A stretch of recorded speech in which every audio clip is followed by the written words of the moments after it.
તો વનમંત્રી અર્જુન મોઢવાડિયાએ જણાવ્યું હતું કે ગીર અને તેના રેવન્યુ વિસ્તારમાં સિંહોના રક્ષણ માટે વન વિભાગ એક્શન મોડમાં છે.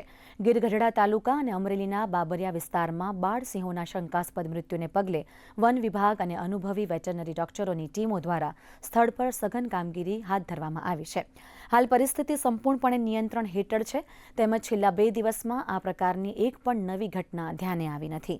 વધુમાં તેમણે કહ્યું કે આ ઘટના સંદર્ભે મુખ્યમંત્રી અને પ્રધાનમંત્રી કાર્યાલય દ્વારા સીધું મોનિટરિંગ થઈ રહ્યું છે અને પ્રિવેન્ટિવ પગલાં તરીકે અસરગ્રસ્ત 10 કિલોમીટર વિસ્તારમાં ડિટિંકિંગ કામગીરી ઝડપી બનાવાઈ છે.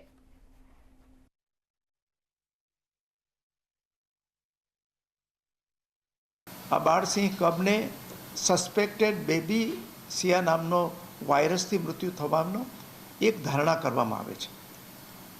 આ ઘટના બન્યા પછી તુરંત જ વન વિભાગના અધિકારીઓ છે ત્યાં પહોંચી ગયા હતા.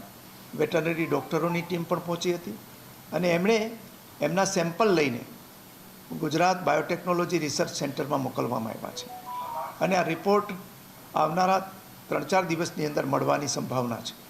ઈતરડી નામના જંતુથી જે આ રોગ ફેલાય છે એ ઈતરડીને ડિટિકિંગ કરવાની કાર્યવાહી ગીરની અંદર ને ગીરના બહારના વિસ્તારમાં ચાલી રહી છે. અત્યારે પરિસ્થિતિ નિયંત્રણમાં છે.